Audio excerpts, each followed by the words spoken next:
With the Chardonnay, it's barrel fermented. So what that means is I put the wine in there. I start fermentation in the barrel, and then the fermentation process is going on in the barrel, which is going to help with more oak. It's going to make it more vanilla flavors and a little bit of smokiness flavors, and you're going to get that oak flavor. So it does help, and it never comes out of the barrel. Actually, I leave it in there. I sulfur the wine in there. I do my acid adjustments in there. I only take it out when it's 2 weeks prior to bottling. Is that right? Final filtrations and things like that. And it goes right to the bottle. And I'll bottle this in August.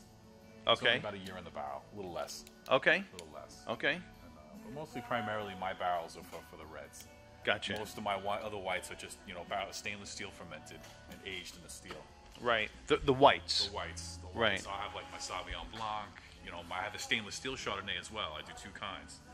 And this is going to be more retaining of fruit value versus where the reserve Chardonnay is going to be more vanilla, more smoky kind of flavor like that. Yeah. This is just going to be as very natural as possible. Okay. Sweet and fruity. Gotcha.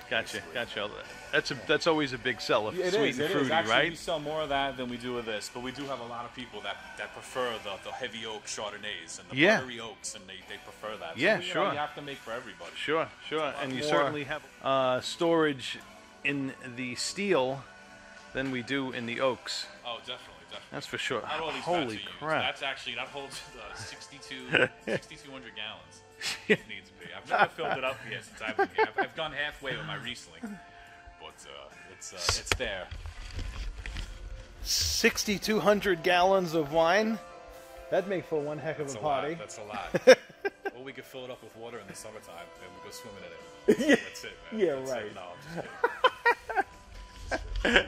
That's funny. Yeah, That's good. We have our equipment, pumps and hoses and stuff like that we use to transfer. These are the valves we use to transfer the wines around and stuff like that. Okay, so from going from here to the bottle comes right out of this valve, and I have we'll go see the bottling line in a minute, and actually there's a small little tank in the bottling line, and that's where the wine gets pumped into as it's being bottled. Okay. And it goes up there. Wow. Yeah. Beautiful. So, not much has changed in 2,000 years of winemaking, but just the equipment's changed, basically. Yeah. But the whole process is the same. Actually, it's older than 2,000 years. Even more. But I mean, wine. So now all these boxes here are stuff that you've already some of them are boxed and ready to ship out? This is actually empty cases here. We're going to bottle this next week, all of this. Okay. It's about 450 cases. The Sauvignon Blanc's ready to bottle. Okay. So what we do on this machine, it's a 3-man crew, and what we'll have one guy here just dump the empty bottles on this conveyor, and as it goes around, this is the filler bowl. Okay. All right, the wine that's going to be bottled is in this bowl. Okay, and it goes through these stars and screws. Okay. And it just fills it up, each bottle. Then you have a leveler, so every wine is actually the level, perfect size, the amount of wine, so nothing's too much. And you want a little bit of space. You don't want to have it right next to the cork. It's going to expand and contract a little bit with temperatures. And then you have the corker. It just fills right into the cork. Son of a gun. Is that right? Yeah. It goes Wait right a second. It goes through the cork? Well, the cork... No. This is a corker, so when it's ready, it comes through the leveler. Okay, and the cork just plunges it right down. Gotcha. Boom, finished. Gotcha. And it just comes off. We label later on. We don't have a labeler yet. Okay. We used to have one, but we're in the process. We're in the process of... That's okay. The whole thing. But it works. We do like 500 cases a day on this thing. Really? Yeah. 3-man crew. 500 cases. 500 cases. Okay. All right. And this will all get done. Yeah. Wow. So 500 cases. Now it can do 500 cases a day, but you guys aren't selling 500 cases a day, are you? Not a day. No. No. That's probably. That'd be one heck of a business. Yeah. Right. It depends on sales, but we'll sell most of that within a year. Yeah. Yeah. That's great. It moves. And not for nothing. I mean, this is one of my favorite vineyards on Long Island, but you really don't see Vineyard 48 as I could say as often as you see other ones like I mean, we're predominantly more retail of a vineyard. Our sales are basically like I would say at least 75-80% are done in the tasting room. But we do have a sales. Yeah.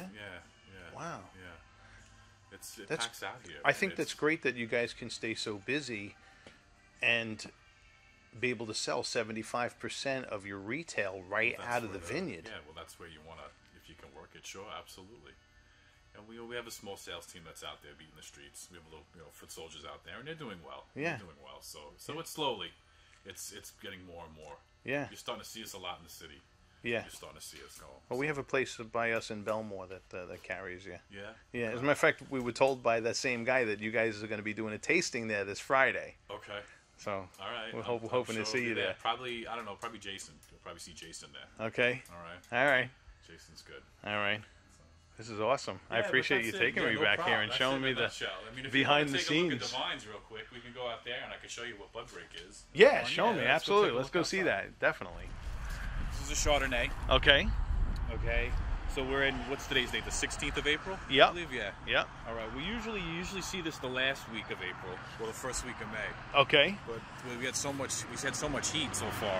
Right. But you can see the bud actually break, and it's just about ready to open. This will probably open either later today or tomorrow if the sun keeps shining. No kidding. And this is the beginning of the grapevine.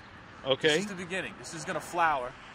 It's going to open up, and it's going to start to develop growth. And the vine is going to start to grow. And over the months, we're going to actually, as it grows, we're going to tuck it under this wire here. Okay. So it actually grows straight up. We're going to train it. So this way it doesn't fall on the ground.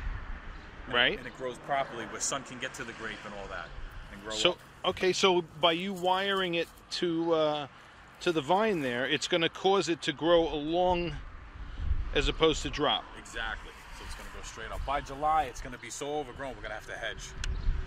Oh, yeah? Growth. You can literally watch this grow in the early stages. Okay. And by, like I said, by the last week of September, first week October, we're going to seriously think about starting to pick. So hopefully it'd be great if you can come back and then you can look at this vine again and see what it looks like come July, August. You can bank on it. Yes, and you can kind of like do like a multi... Yeah. So we're here at the right time. Yes, you're there at the very early stages. Okay, all right. So this just started to bud. This is it. You're at the beginning. We're at the beginning stages. So we're going to take you on the evolution of this vine here. And this is going to be an easy one to keep track of, too. Absolutely. Because it's right in the corner. You'll actually see grapes growing. Oh, this is phenomenal. This is phenomenal. People like to learn about this stuff. And I couldn't think of a better vineyard to bring you to and a better place to educate you on. This is what we love to do. We love people to come out and just see what goes on and what we do. Absolutely. In the end, it's all about fun. It's all about drinking and celebrating life. Celebrating life. Absolutely. We're talking we're talking celebration. It goes back to the biblical times here. Definitely. This is awesome. And your first name again was? It's Matt. Matt. Fantastic. Yeah. Matt, thank you so much. No problem, man. I appreciate it. I appreciate you allowing me to record this. And see you back, and you can even see the whole stage, and hopefully you come out for the harvest. Oh, you'll see me before then. Yeah, you'll see me before then. You could do a whole series on this. You sure could. Awesome. Thank you so much. Good.